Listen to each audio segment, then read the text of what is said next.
Yo, people, welcome to another show, man. Big up, everyone. Make sure you like, make sure you subscribe. Yeah. Um, Listen, there's actually a lot of talk about it, like Man United versus Arsenal, 1-1. Yeah.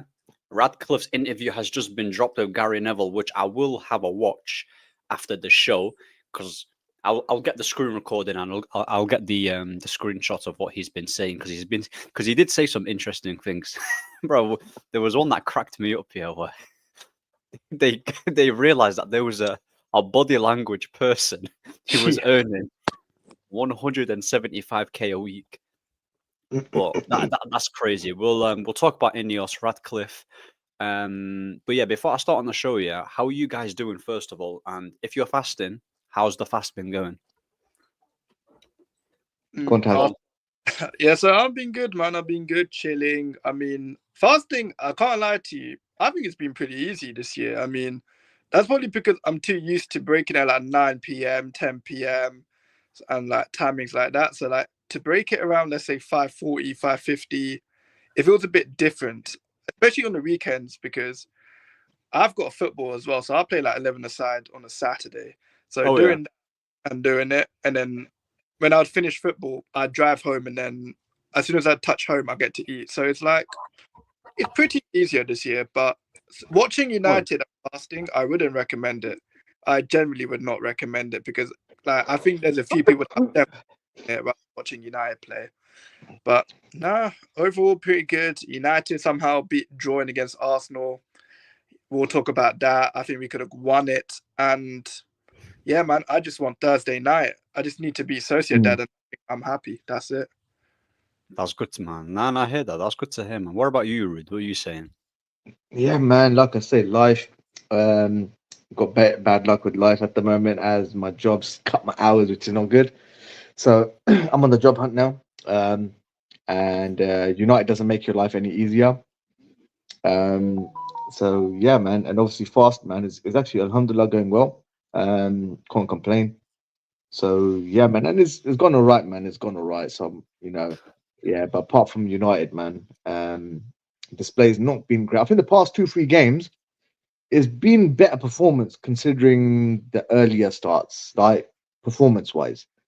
But what I mean, I think maybe if he has another 3-4 players, I think it could tweak it. But it's always going to take time with the new manager. It will take time, is what it is. So yeah, man. But apart from that, all good, man. No, that's good to hear, man. That's good to hear. But yeah, big up, JD, Vervel, Descend, big up the panel and big up the chat. Now, 100%, man. But yeah, but we'll start with United. I don't know what people think here, but before the game, I wasn't worried about Arsenal like that. We obviously came to it was at home, wasn't it? It was at home. Who was at home? Who was the home team? Yeah, it was the home team. For me personally, I thought first half we was rubbish. Like we didn't do anything. It was just they had us pinned back throughout the whole game. In that first 45 minutes, they created the better opportunities. Marino had a chance where, thank God, it fell to him because anyone who was left-footed had Onana beat. I think if they tested our goalkeeper a lot more, they probably would have had a lot more opportunities to actually bag the goals. They were the better footballing side, but I think overall we created the better clear-cut opportunities. So I think we should have won that game, not because we played well throughout 90. I just think we should have won because, like I said, we had the better chances. Arsenal just are toothless, mate. They're toothless. They've got no one in the attack. We're lucky they've got no one in the attack. They didn't really look like they were scoring. That Rice goal came out of nowhere. Raya was really good for them. Obviously, we scored a free kick from Bruno Fernandes, which was a good free kick. Raya's position was a bit spooky, but like it was a good free kick to be fair. But other than that, I don't really think we was great as a whole. Like, I want to know what you guys think. Do you guys think we performed? Because I've heard so many mixed reviews. We performed really well, and you know how when a game finishes, like your emotions are heightened after you cool down a little bit. Like, do you guys? Excuse me. Do you guys think that we played really well and we deserved to win? Like, were you scared when Arsenal had the ball? Go on, Taz or Rudia. I think we played all right. I mean, I think we played defensively. We were calm, but I feel like we played like a low block type of game, and even Amorim admitted it at the game. So I think defensively we were calm, but when you got players like Erdegaard and stuff, he really doesn't. Well, he looks aesthetically pleasing, but doesn't really perform at the end product. I think it should be fine, but I feel like if this was any other team, we might have conceded a bit more. Like some of the chances Arsenal had, they should have been scoring. I mean, they had so much of the ball in the first half, and then once we were just lucky Calafiori can't defend, because the way he just got cooked by Garnacho, we would have He's never so got bad. a goal. And Arsenal fans, I'm sorry, but Arsenal have to be one of the worst title contending teams I've seen in my life, because I've never seen a team that gets gassed up, hyped up to what? Draw to a 14th place Man United side, who probably, in my opinion, it kind of shut them down after the second half. And honestly, if I were to give you my favorite players of the game, was Aiden Heaven, Garnacho, Lee, and I liked Xerxes in the second half, and I liked Mazraoui. I say Bruno, but Aiden Heaven for me was one of my favorite players because it was his debut. It's not an easy game to go into, like Old Trafford, second half, Arsenal. Like that's not an easy game to have as your debut, and he just performed like it was a normal game, composed, passed it, looked comfortable, and I forgot about Casemiro. I mean, a player that probably gets slated week in and week out.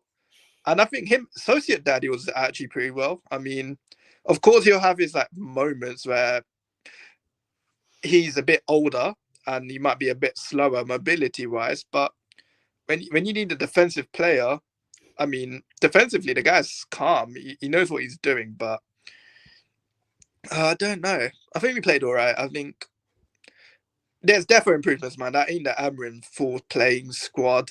And when you got Højlund, he can't shoot. I have no words to describe that game, but yeah, we should have won it in my opinion. Bro, I agree with what you mostly said, to be fair. JD saying that first half was really bad. We couldn't get the ball. Second half was better. Radcliffe, our manager, rating Bruno Fernandes. I'll get onto that later. Yeah. I liked Casemiro's performance. This manager has been disrespecting him too much. Have you noticed? Yeah, whenever he's come in to the starting lineup, he's actually been our best midfielder recently. Casemiro, and I don't like this term that what people use. His legs have gone. I think it's a really lazy, casual take that people run on Twitter. They did the same thing with Eriksen, but like people fail to realize that Eriksen wasn't playing. He was actually playing at Brentford not too long ago, and he was performing really well in the league. Had a very good Euros, bossed against England. I think I'm not saying start Eriksen week in week out yet, but he's got a role to play. Not too long ago, that he played a beautiful pass to Ahmad, which was an over the top dink. I think it was against Southampton. So things like that, you might not have. You might not be like, mobile, the most athletic, and have the same when you was like in your mid-20s, but you still got a part to play. And with Casemiro, once the team shape is a lot better, you get the best out of him. It's no surprise. Like a compact team equals a quality Casemiro. So it's how we played in the first season, essentially, on the Ten Hag. Like it was a lot more compact. We hit them on the break. It was similar to Ollie Ball in a sense. That's why Rashford scored so many goals. That's why Casemiro was our best player.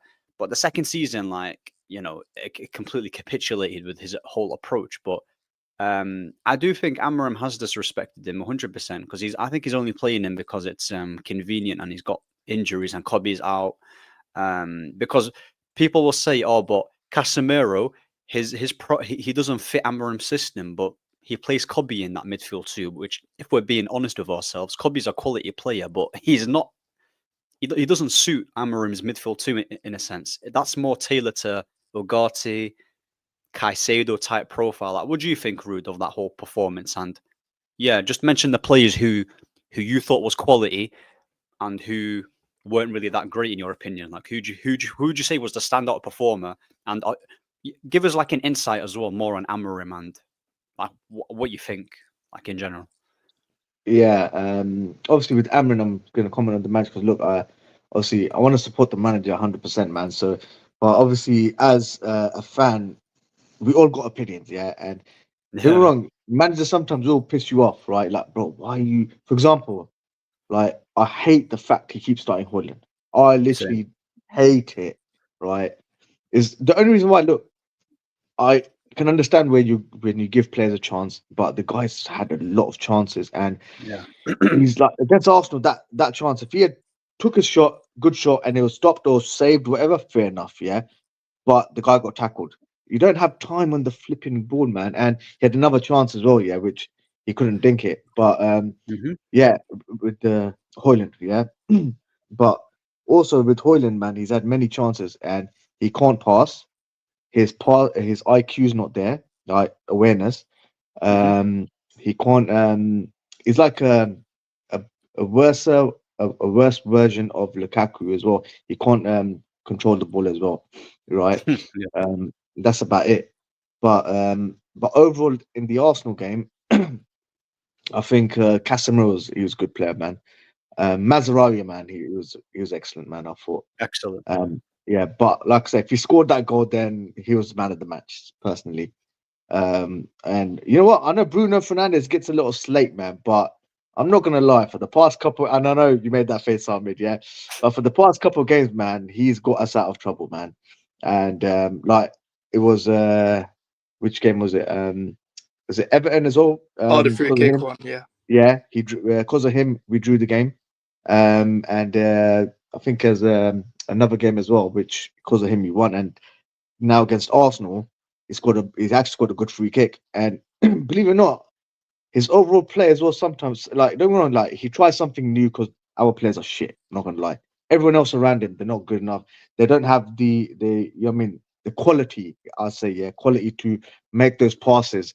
Like the only guy that's probably got that quality is probably Ericsson, right? Yeah. Apart from that, no one's got that quality. Like, it is what it is. And trust me, if Bruno's out of the squad, who are you going to put after that, right? And no one's going to do what he does, right? And I think Bruno now, like for the past couple of games, he's got us out a lot of trouble, man. And because of him now, we've gained 5 points. Believe it or not, we've gained 5 points, right? Whereas if we didn't gain those 5 points, we'd be closer to relegation now as well. So yeah, and also with the Arsenal game, the overall performance, I thought we should have won 3-1 at least. But like I said, Raya, man, your boy Raya, basically saved Arsenal, man. Like I jinxed it. Yeah, exactly, man. um, he had to do it. He done 3 class saves, right? And that final save, man, I was oh my days, man. Bruno could have done it, man. And it would have been amazing finish of the game. But yeah, but overall, like you said the other just a minute ago, with people slating Casemiro's legs. Firstly, look, if you put anyone in his position, right, they will get slaughtered as well Even as a Rodri. midfield, 100%, right? Because they're the top players. They'll win the tackle, right, and they win the ball and they'll pass it, man. That's what they do, man. And they're more defensive midfielders. But if you play as a single pivot and you don't have a right team with you, you're basically fucked, Yeah. right?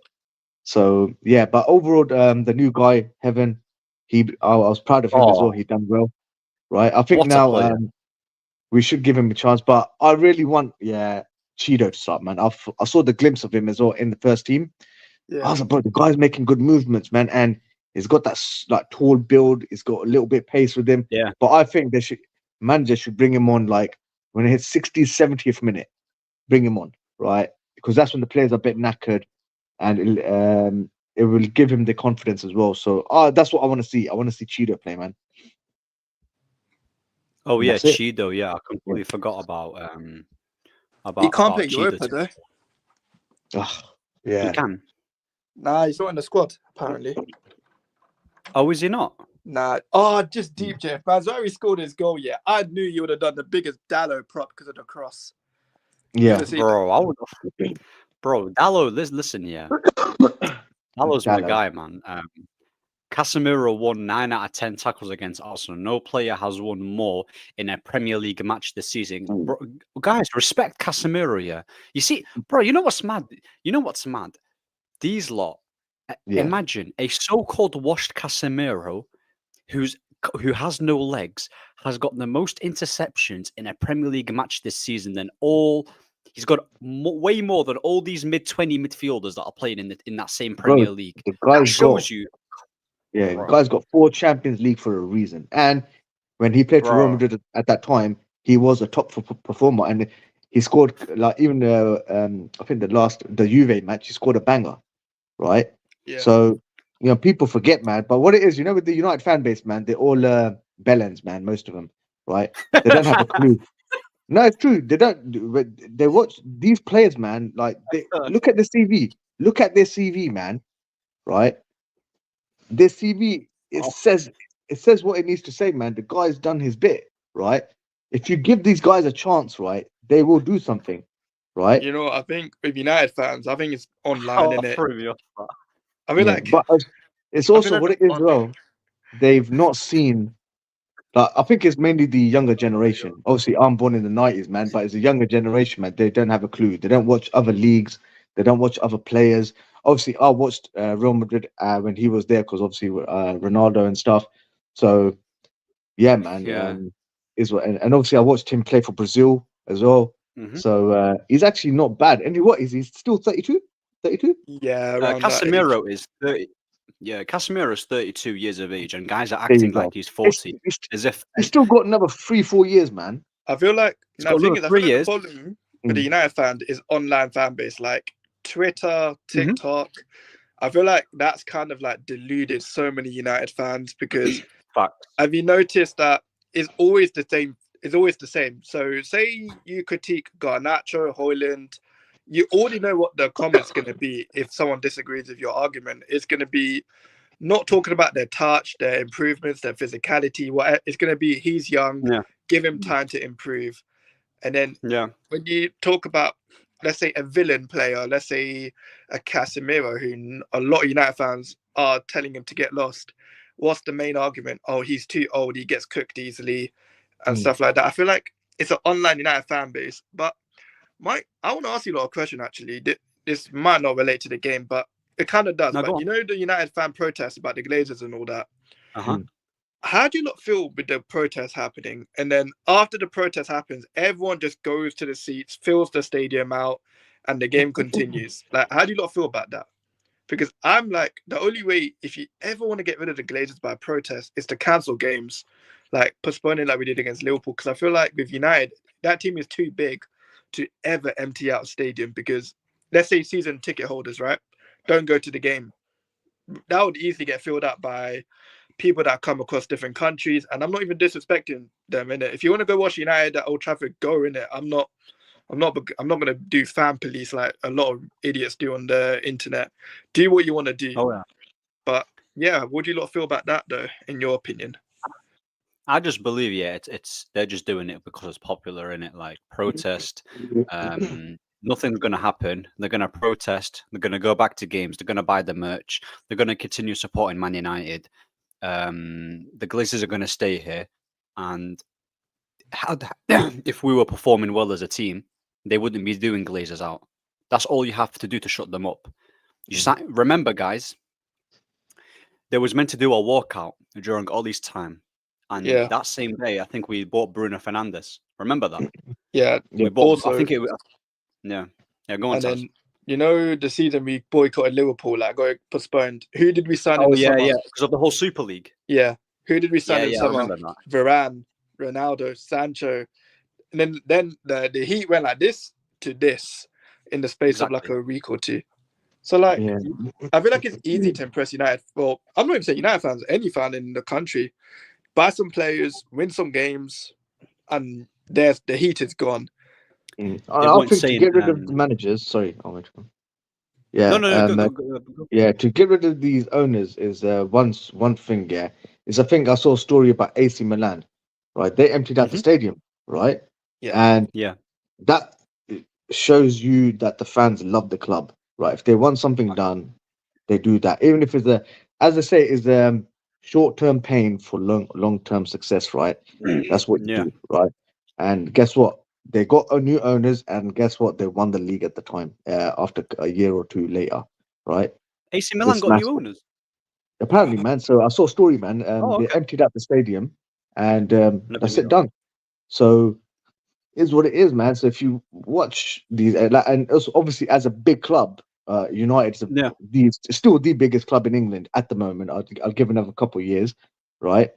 If they don't do what they have to do, they're gonna go back, man. And I fear, man. Like people saying, "Oh, big club this," and I'll give it probably 5 to 10 years, right? That status of being a big club is gonna go, right? Liverpool gonna overtake us, right? City not yet, but Liverpool will overtake our crown. Basically, it's gonna happen, right? If Liverpool win the league for the next couple of years, right?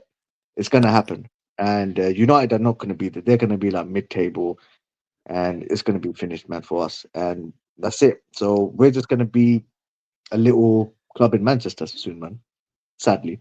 But what's mad? Yeah, I actually agree with what you're saying in terms of like the trajectory that we're heading at right now. If we carry on like this, Mm, it's going to look really bad on us. And with Liverpool's a good example.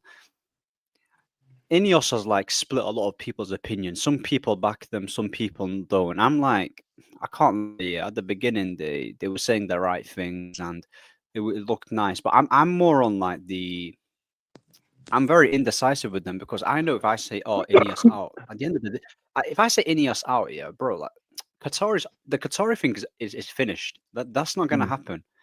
They're mm, not gonna buy the club, so you might as well just see what these lot can do. What's the worst that could happen in it? We were under Glazers for ages. Not saying praise Ineos. Ineos have done some stupid decisions, and they're a shambles in it. Because as much as I criticize Amorim and I don't want him at the club, this all happened because of Ineos's poor planning by not sacking Ten Hag sooner, which which ironically, yeah, Radcliffe came out and said, "I regret that decision. It was an error from our part." And then he obviously got rid of Ashworth, which was bad. They kept Ten Hag. They obviously kept Ten Hag, but they didn't have their full management team. Do you get it? So like, it was more of a reactionary decision, more rather than like, let's actually sit this one down and do what's best. So they got Amorim at a time that's not convenient. They don't have a lot of money. They need to clear a lot of things in the United staff, cutting staff wages. They got rid of Ferguson's I don't know what his payment or something. So mm. it's quite obvious that financially, yeah, we're screwed. So he's pretty much doing everything as he can, yeah, to try and get as much money, which is raising the ticket prices, whether people agree with it or not. Yeah, I think he's just doing like. I think what Radcliffe's approach is like, listen, I'm going to do some decisions. Not many people are going to like it, but it's either this or the club goes broke. Do you get it? All Which is right. go on. To This just goes for every business, right? Every business.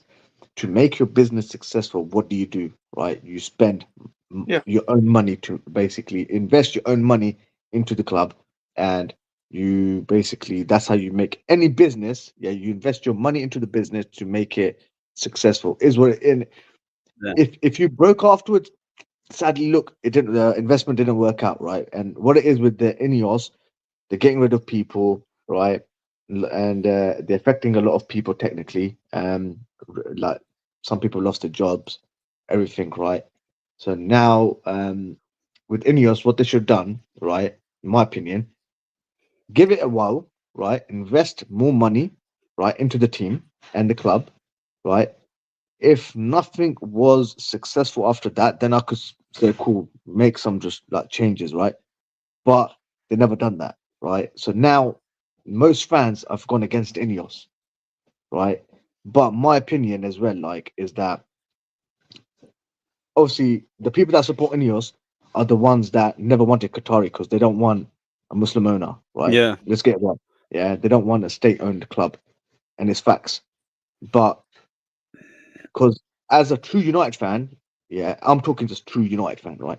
You want the debts gone, right? That's one thing. Debts gone. When debts are gone, guess what? You can focus on the team 100%, right? Then you can invest in the club, right? And also the Qataris also said, look, we're not just going to focus on the men's team. We're going to focus on the women's team. And also under Ineos, I don't know if you read reports, women's team is being affected as well, funds wise, Yeah, it is. right? It is. So that's what I'm saying. See, with the Qataris, they wanted Manchester United overall to succeed, Facts. not just the men's, women as well. So that's my opinion on Ineos. But I've never been a fan of Ineos. But like I said, give him a chance. I'll give him a couple of years, and if nothing happens, so be it. That's a very like objective take, and but you know what's mad? Like, it's that for me, we majority, I would say majority of one of the Qataris, and you know when when Ineos came in, like he owns 25%. So the thing is for me, is that Mm. if Rude and Taz, own 75% of an ownership, and I come in and I own 25, Mm. I'm not saying he shouldn't be doing this. Like, let's say, why would I go all out in a business, for instance, where you guys still hold the majority of the shareholders, and why do I have to put all this money? Yet you're the same people who got us into this position. Does that make sense? Yeah, So it like, does. so like, I'm kind of getting the smoke of what you guys did. That is, Do you that's get what it? Gary Neville was saying. Gary Neville spoke to Sir Jimmy, was like, "You're kind of a shield for the Glazers now, aren't you?" And you can see like Ratcliffe being like, he was just trying to think of the most PR based answer. Like, Oh, did he say that? I didn't even. oh That's yeah, mad. it's one of the sections on the overlap. It was basically saying you're more or less getting the criticism from the fans for what the Glazers are doing. Why don't you call up the Glazers, ask them to put some money in, because they haven't done it in the last 20 years. So I mean, I don't know how Sir Jim, I don't know how he actually got away with that question, because that was brilliant. He's a PR. politician, isn't it? That's what he is, bro. God He is a knows. politician. Yeah. Also, like breaking news from Fabrizio, literally half an hour ago. Don't know if you guys seen it. Manchester United set are expected to announce plans that could see the most iconic stadium in the world being built to replace the existing Old Trafford Stadium. Man, that's, Is that like 100? Is that the 100K seater one? I'm not sure, but it's they're going to apparently get rid of Old Trafford, and they're going to build an iconic stadium apparently. So, but how's that possible when you can't basically afford people to get probably a lunch? consortium now. That's probably Yeah, going to happen. it's literally released 29 minutes ago. That on Fabrizio. I'm just having a look at it now. Mm. Wait, if I Oh my god, it's loads of Sir Jim Ratcliffe quotes on Fabrizio's page, man. Did you see his interview? Yeah, Ratcliffe. I watched the interview. Yeah, I don't know, man. Could be PR, man. I don't trust the guy. I mean, that's for everyone, though, isn't it? Like, if any owner does an interview, they're not going to look like an idiot on the TV, are they? Like, say Liverpool, FSG, Arsenal, the Kroenke. They know better to go on the interviews and do something stupid. But fair play, I'll give Sir Jim Ratcliffe the benefit of the doubt and say, look, at least he's gone on the news, and that, well, not on the news, but at least he's gone on to the overlap and actually spoke about it. Like, could you imagine the Glazers doing that? Like, they really wouldn't. Yeah, At least he's more or less like taking some quotes, I guess, if that makes sense. But that's the one. Yeah, yeah. it looks like a heavy bow ring, low key. Listen, I'll tell you what, mate. That looks rubbish, innit? Maybe you just got to see it like face value. Like it doesn't look great. It doesn't look great. Have you seen the Real Madrid one? Mate, I like the Allianz Arena more than anything, bro. See, this is what I say to you, yeah. When I wanted the Qataris, because Qataris, bro, remember, very good business people, and they got visionary, right? Have you ever boys been to Qatar? I've never been to Qatar. I've been to Dubai. Yeah, Dubai sort of similar thing, yeah. But if you go to just Qatar airport, amazing, right? It just shows you these guys, man. They're just fucking clued on, right? Their They know infrastructure what. is decent Yeah, as well. it's like look at City, right? They're not the biggest club, but their stadium's good. So we want, yeah. And they've done a project which they've become successful. But the only bad thing is, right, is City's fan base and as a club, they're not big, right? If that was Manchester United, I promise you now, they would have probably doubled, tripled their income. I can't lie. If United had City's owners, we'd definitely be charged with something stupid. Like City will get away with because they're like I wouldn't say they're small, but they're medium sized. With a team like United, I feel like the Prem would have done something on us. Like we definitely would have got snitched on or something, because we make enough money as it is. Could you imagine what the Abu Dhabi would be like?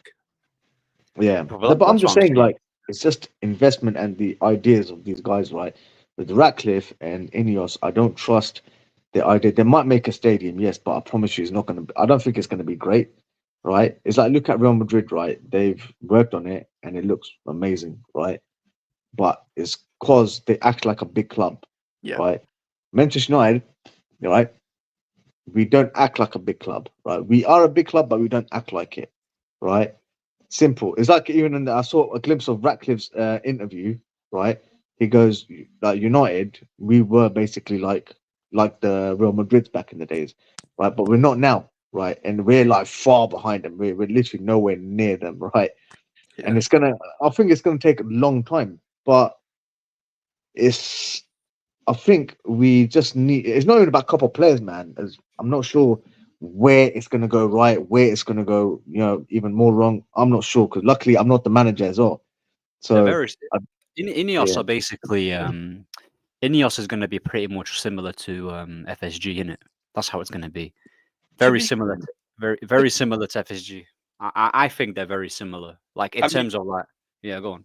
now I was gonna say, to be fair to Ineos, man, their recruitment so far in the summer window, it has not been bad. Like, mm, it's not been like It's the been Glade. solid.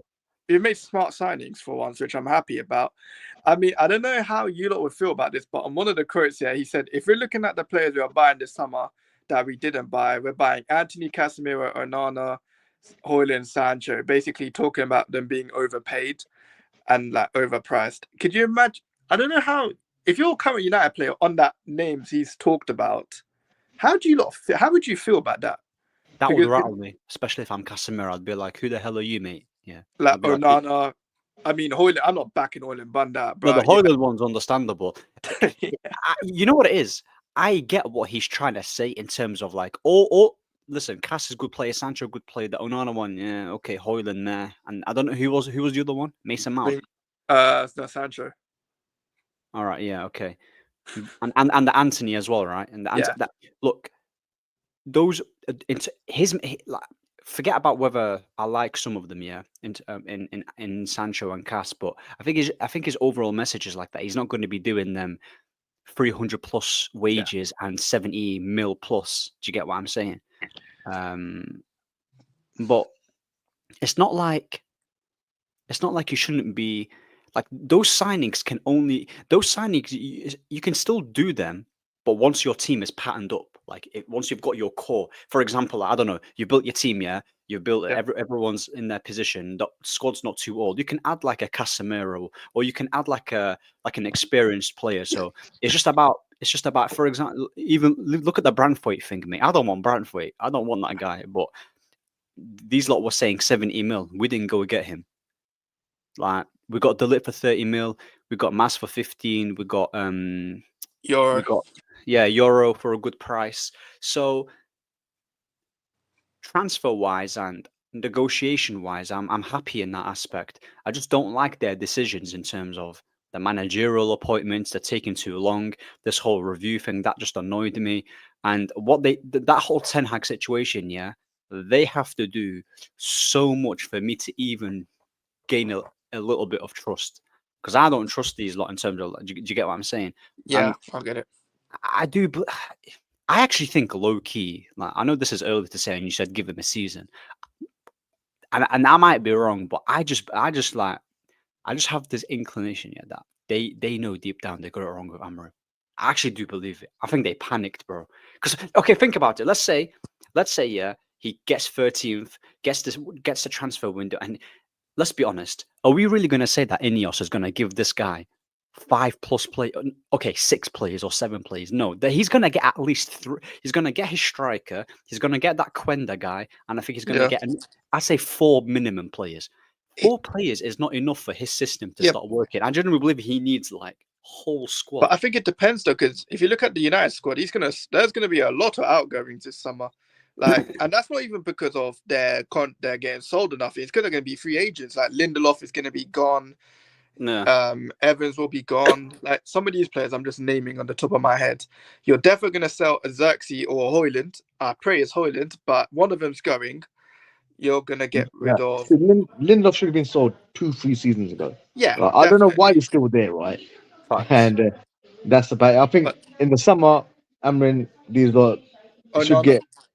Onana might be gone as well. I'm not a big fan of Onana now. It's too many mistakes, man. And I think 5 more players if they get of Amorim players, I think it'll be bang on. So yeah, Yeah. man. But Ahmed and I, Taz, listen, I have to go. Yeah. Big up. I'm getting calls at the moment, so yeah. So guys, good seeing you, man, and let me know when you are doing your next live, bro. So yeah, 100%. 100%. I'll be in touch. Take care, man. Big up for cheers, coming. guys. Take care, Very fun, bros. man. See you. Take care.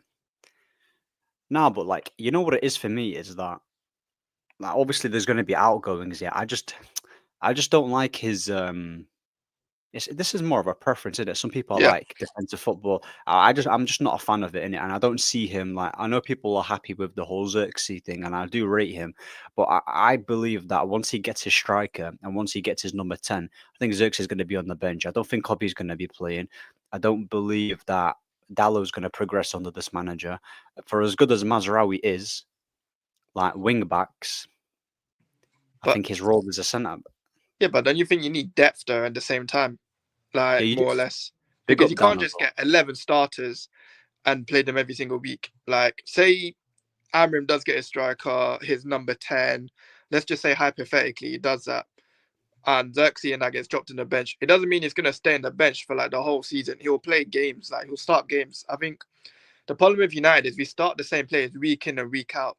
Like, remember last season, it used to be Mount, Bruno, and Casemiro starting every single week until Yeah. one of them got injured. So I feel like we need depth, man. I feel like we need to sign players that can defo like be part of the squad instead of just signing for starting 11s. But I just want to know what they does in the summer because I've said this about every manager. Like, I'll give you a summer window, and if you still persist on the dead players that are losing you games, then I'll have a talk. But I'm not even critiquing people that want Amram out because how can I back it? Like 13th, 14th, you're not playing like the best of football for being real, regardless of who you've got.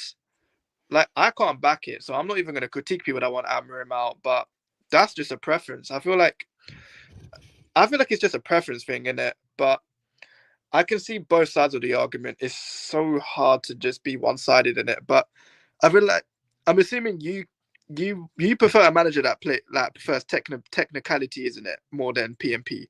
So like I don't know, like do you feel like if De Zerbi came to United, do you think he would have preferred technicability over PMP? Because the Premier League is a PMP league. It's a PMP league, yeah, but the team that dominated the league for the past 4 years had more technical players than Yeah. Man City. So I believe that if De Zerbi came to this Man United team, I actually genuinely believe that right now he would take us to around 5th or 6th, around that, because like honestly, like the players that we have, like bro, the guy had flipping Solly March and Pascal Gross and Dunk. If you give him Lenny Yoro and Kobe Mainu and all these players that we have here, he'll get us playing some good football. I would not be questioning Amorim if he was playing good football. Yeah. If he was losing 3-2, yeah, and was going for it, I'd be like, you know what? The guy's got cojones, mate. He's going to go for it. I respect it. Give him his tools. But he's doing the opposite. So, like, there's nothing to like. I don't like. You know what? Also, I don't like it. I don't like this thing here where people say, "Oh, look what he did in this league, bro." I don't care what he did in Portugal, bro. I really don't care what he did. He didn't. I'm basing it on what he's done so far. He's not done anything. Ruud van Nistelrooy, yeah, is not a good manager. First of all, he's not a good manager. But he was like, you know what? I'm not really great tactically, but I'm just gonna let them play in it. Let them Yeah. play. Cast Ugarte, you sit two. Boom, boom, boom. That's But it. I didn't Instead, it. yeah. That's Casemiro and Ugarte basically was the reason Ruud had a decent time at United, in my opinion, because But that that's was the most defensively minded pivot. Because he basically it was like Fred and Casemiro. It was basically another exactly. Casemiro. You had a tenacity player, and you just had a defensively IQ player next to each other, and you just knew you weren't going to concede. The problem with Ruud here, he just kept insisting on Garnacho Haaland all the time, and then just got banked on by Ahmad, and that was it. Like that guy was not a long-term United manager or interim, whatever you want to call it. But I agree with that, though. I do agree I with that. wanted Enrique and Flick. Like if I had the choice, if I had to sack Amrim, for another manager, it'd be Hansi Flick or Luis Enrique. Those are the only two managers I'd probably take. But it's not my job to look for the replacement of Amrim if he ever gets sacked. But there's people that get paid for that. So I hate that question or that narrative. Like, oh, But that's who's what I'm going to saying. replace him? Who's going to replace him? Like, but it's not my job. That question is so jarring, mate. Like, does it look like I give a bro? Shut up, mate. Like, and just they're the ones that should be looking at it, right? So all I'm saying is that with Man United, it's this is Man United. Like, we're not supposed to be content with being 14th and pinning our hopes on a manager who's never managed in the league, and we don't actually know what he's about. At least, let's say, for instance, we got, I don't know, the Bournemouth man. No, not the Bournemouth. Thomas. Let's say we got Thomas Frank, right? Mhm. And he was playing decent football. He wasn't He wasn't losing as much, but Yeah. you can kind of see what he's doing. When people say to me, "Oh, man, give him time. Look what he did at Brentford," I'll be like, you know what? I'm gonna give him a window. I can see what he did in the Premier League, so I'm gonna see if this is a job too big for him, or the more tools, the better. Yeah. Amorim, there's nothing to go off. It's based on hope. If we're being honest with ourselves, yeah. Amorim, give him his tools, give him his window. It's based on hope. It's not based on merit. It's really not based on merit. And I'm trying to I'm trying to keep the same energy because I wanted Ten Hag gone simply because he was underachieving in the league. We brought in a manager who's supposed to be an upgrade, and he's doing the complete opposite. Granted, he doesn't have his tools, yeah, but bro, not every man. Like, to be fair, he's still got. We don't have a bad team. He got Dorgu, which is his player. He's inherited Ahmad. He's got Casemiro to play. Ugarte, you know, he coached Ugarte at Sporting. Lisbon. Yeah. Sorry, not Sport. Yeah, Lisbon. Sorry, yeah. Yeah. So his players, he's got Dorgu, he's got Ugarte, he's got Lenny Yoro, who he literally came out and said, Lenny Yoro is a wonderful centre back. Who else has he got? I mean, he does love Bruno, so let's just say that's his player. He loves Bruno. That's his guy. Who else does he like? Mazraoui inherited a good player. Kobe Mainu, he messed about with him, yeah, but still a good player. Like, there's enough players to actually start performing well. Like, can't be getting beat by Fulham and Brighton and just doing nothing. Like, do you get it? Them guys are injured now, so it's a bit hard to say it now, but I get your point. Like me, I'm not him out just yet. I feel like, and I always say this to every manager, man. I'll give you the summer to just show me what preseason will show me how I feel, in my opinion. I know people don't care about preseason, but preseason for me is more or less like a sign on what this manager wants to play like. 100%. Or show me how to do. That's why I couldn't stand Ten Hag, because Ten Hag in preseason, I didn't get what he wanted, because he would play Sancho as a 9 for the whole of the preseason. He will do okay as a false 9, whatever. Premier League season starts, he's not in the squad or he's on the bench, and when he does come on, he plays on the wing. Like, what was the point? You just wasted the whole time of people watching Sancho as a 9 if he was never going to play there. Like, just make it make sense. But that guy's a prick anyway, Ten Hag. I don't like him, bro. He set us back. He did set us back, but like he's done more harm than good. That guy, yeah. Like, and people, like, he's such a weirdo, bro. I can't stand him. Like, see his interview on the SEG. Yeah, he's got more interviews than actual jobs. Do you get what I'm saying? He's still jobless and he's doing interviews. That guy is shameless, bro. Like, I can't lie. about... He made United fans unbearable, man. The way the United fans were backing this guy was crazy. But you know what's ironic? I saw one of his quotes. He said, "The generation is too soft. They don't like criticism." Yeah, he's right, but mate, when you got flipping criticized in your interview about your style of play, yeah, the guy was shaking, mate. Yeah, he was like, "You think you know more than me?" Or something.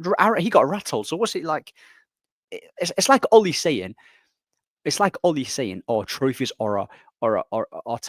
trophies are like masking the actual progress." Like, these guys are saying the right things, but it's the wrong people that are saying it. Why are you guys talking? Do you get it? It's Ollie and Ten Hag. But to answer TK Elliott, he's saying that Ruud parked the bus against Chelsea and played some poor sides. It wasn't phenomenal in midfield.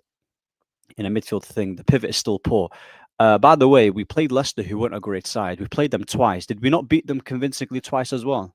I think one was like 5-2, and the other was like, I think it was like 3-0.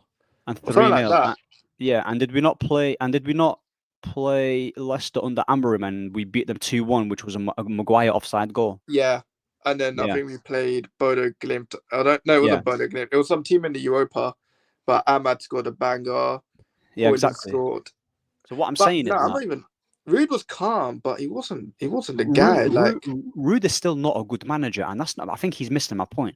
Amorim's a better manager than him, but Ruud knew the players' capabilities and what strengths to play them. That's simple. No one is saying to Amorim, sacrifice your system to benefit these players. No. Just stop playing Hoyland. Give Chido a chance. I mean, I can't even say play attacking wing backs. He's not really got any. He's not really, barring Dogu. That's all he's got. I mean, he can play. Actually, there's actually no. Ahmad's out as well, so he's not really got anyone there. So Dogu is the only one that he can play. Start playing Casemiro more often, and then just put Xerxes and Chido on together. Like, just test it out. Stop playing Hoyland and stop being defensive and go for it. That's all. That's all I ask for. People think that I'm trying to be different about wanting Amorim gone. Yeah, bro. You're not the only one. Yeah, I don't know, bro. I've actually seen. Like, I don't know if there's a lot of people that are Amorim, maybe a minority. There's a few, to be fair. I won't even lie to you. There's a few people that want Amorim out. Like, I've seen quite a few. I mean, it's 50-50 but I think it's 50-50 now. I mean, but then I don't know if you want to include the people that are Rashford stands, like people that love I can't stand them. Yeah, the Rashi FC. That they're kind of Amorim out, but I don't know if you count them as that. Like, I don't count that because they just fancy Rashford, innit? You get me? They just like that's just shameless, bro. Like they're like, bro. I mean, to be fair, he's not even starting for Villa, is he not? Is he starting for Villa? He's not starting for Villa. I don't think he's. I don't know. He had like a few assists in it, but I don't think he scored a goal in like 8 games. Bro, we've already seen Rashford. The performances that Rashford's having for Villa, yeah, we've seen that at Man United. If we're being honest with ourselves, we've seen that at Man United, and we've seen we've seen Rashford score 20 plus goals, and I don't even rate him like that. But guys are acting like, oh, we just lost out on a gem, as if we've not. Probably he's already peaked, but we've already seen the best of him. Does that make sense? We've already seen the best of him. Yeah, under Van Gaal we saw him. He had that season under Ollie, had that season under Ten Hag. We've seen the best of him. So what are we missing out at Villa? Jacob Ramsey's playing. We're not missing out. I need him to do well at Villa, man. We need 40 million off him. If he keeps stinking it out. Exactly. Hopefully we can get money off him and Anthony as well. Big up my guy Anthony as well. Hopefully we can get 30 or 40 mil because that will be solid. That will be solid to try and get Betis, and Betis will probably want to get him because he's actually a good player playing in a league that is very, very good for him. And then man. Man, I don't even care where he goes, bro. I just want 40 million for Anthony. That is not, with the way he's playing, that's not a lot to ask for. I mean, I can't lie. Anthony might not be the worst United signing post Fergie. Like, he's not the worst. He's not the worst. Hoyland and Mason Mount are probably the worst in my opinion. One of them is. He's not the worst. Anthony's been a flop at Man United in terms of like the price tag, 100%. But he showed up in bigger moments. He did show up in big moments. I'll give Barcelona, Europa League, Liverpool, FA Cup. Liverpool scored. I'm pretty sure in his debut against Arsenal, Man City, he scored. I think he scored a goal against Everton when Martial gave him the pass. Yeah, it didn't take him 16 games to score his first Premier League goal, did it? So yeah, exactly. I mean, like a certain United stand merchant, but we won't talk about it. Bro, that guy is. I remember his pass to Garnacho when he scored against Chelsea. Do you remember that pass? Do you know? Do you know? Every time I watch a United game, and I see Hoyland or Garnacho through and goal, I just assume we miss. So I'm just like, yeah, cool. Just let it happen. Just saying that Cas Ugarte midfield is a myth unless he's parking the bus. That's an awful midfield. Listen, bro, it's not a myth, right? If you want to play Casemiro and Ugarte together, you have to have attacking players in front of them too, because they can just cover. That's all they need to do. They just need to cover, mate. That's all they need to do, because Casemiro is a player who can read the game really well. He can intercept really well. And once he's got cover, because this formation is a very wide formation and there's a lot of gaps to, this guy has to cover this side, this guy has to cover that side. Ugarte, he's not good technically, but he will run around. So the spaces that Casemiro leaves, Ugarte can go and cover, and vice versa, right? Once we're dominating games and actually scoring goals, we wouldn't have to worry about our 2 double pivot players. We wouldn't. The only reason why we're worrying about it is because the way how we're set out here, we're conceding opportunities. The midfield's getting overrun. The players that he's choosing are completely incorrect. So we're kind of like, oh, this doesn't work, that doesn't work. They do work. I genuinely do believe they do work. But a big up for the comment anyway. I'm an Arsenal fan. Man play a dirty low block then counter. That's Amorim's style of play. You're Bro. just, bro. Arsenal fans are just salty that they bottled it against the United team. Amorim's a crap manager. Name me one player he's improved. Is this your burner account or something? Bro, listen. Listen. The thing is, I'm kind of conflicted here. He's an Arsenal fan, but I kind of agree with what He's saying your points, bro. What is happening, bro? Listen, you can say that. You know what? I don't think he's a crap manager, but you guys just have an overrated team in it. Arsenal, like their team.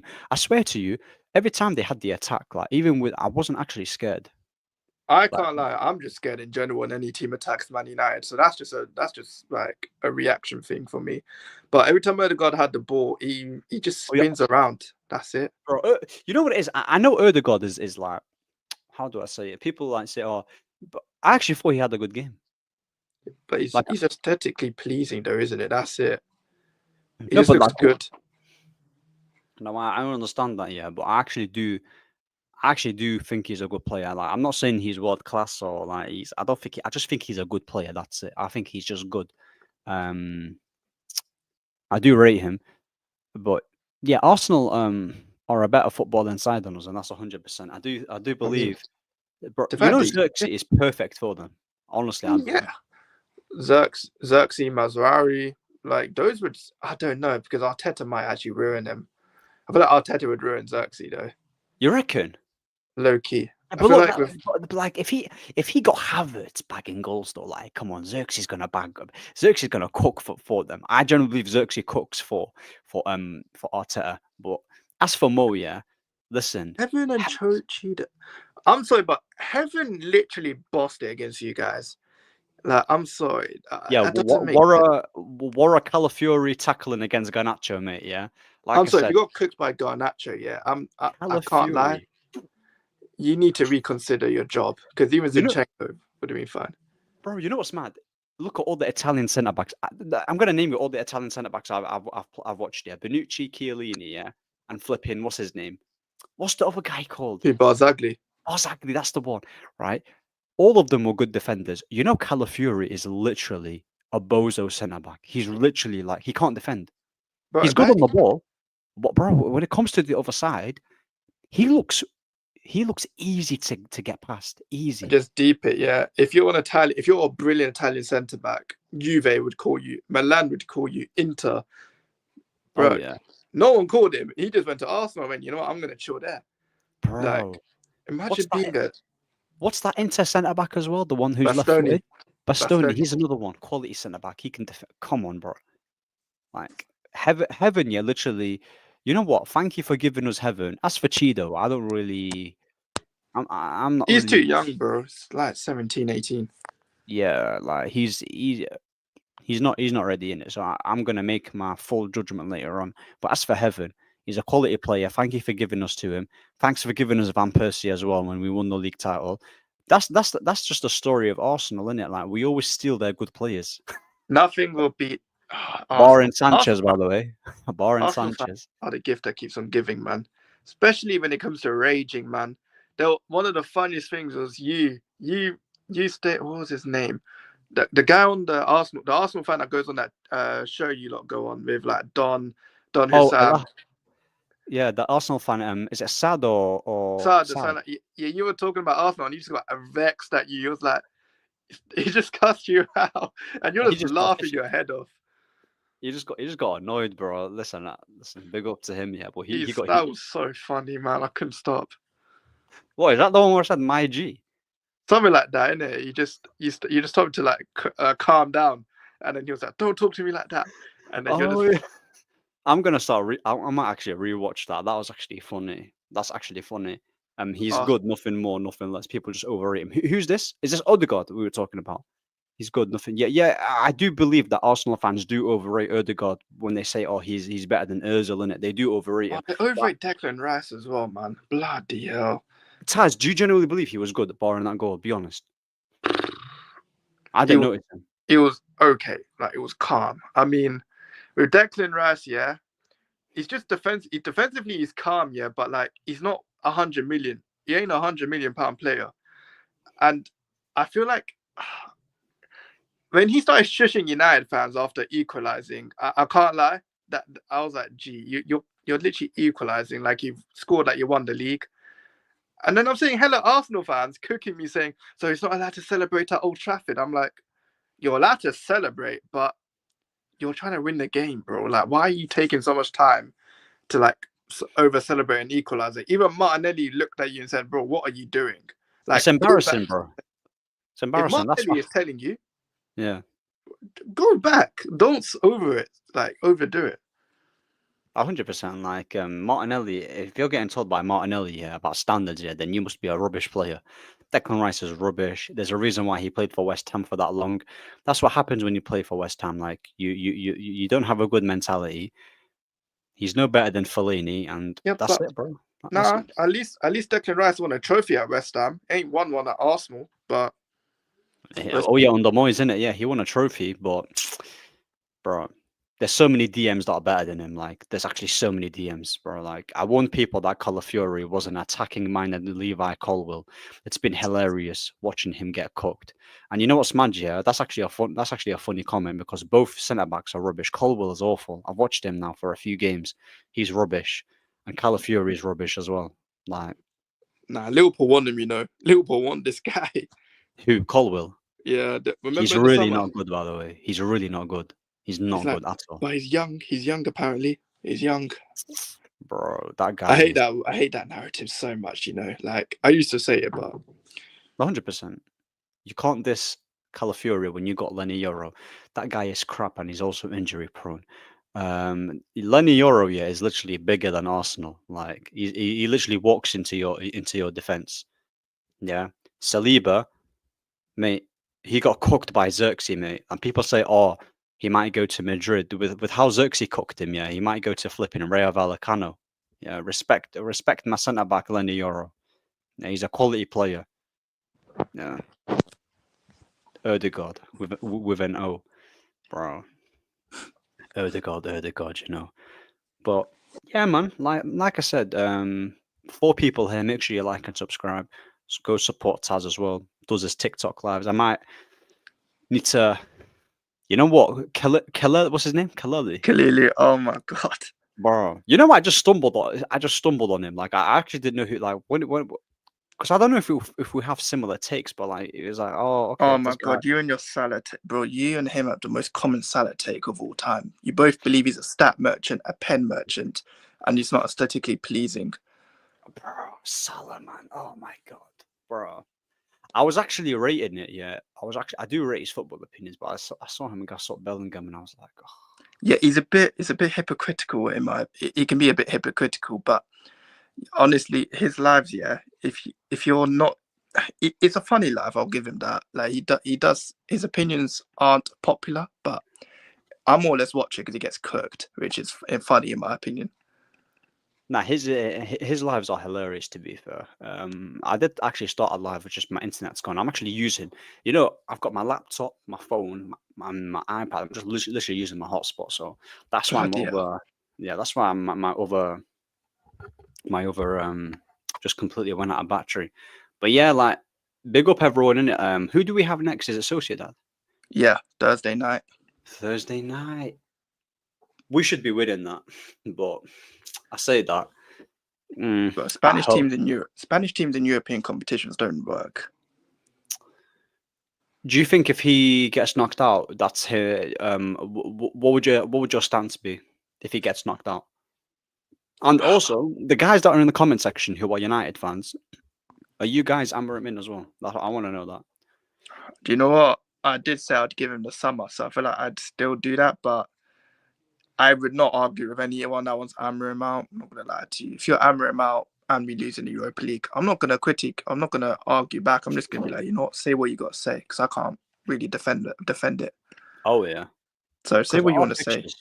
Our fixtures, bro, are not easy. Like, before we wrap up, I think our fixtures, I'm just gonna get it up right now. Man United fixtures, right? So we've got Sociedad, Leicester, which we should win, which is on the 16th of March. Hear this out, by the way. Nottingham Forest, that's Shit. away. We've got Forest away. Man City, Newcastle, Bournemouth. That's our next fixtures, bro. Honestly. You know what? We're lucky we got some points, you know. Bro. Wait, we're That lucky period, Ipswich are bad. Bro, Ipswich are pony. Like they should, yeah. Only game that we should, and then after that, we've got Wolves, Brentford, West Ham, Chelsea, Villa. So no easy games. No easy Nah. games. But yeah, man.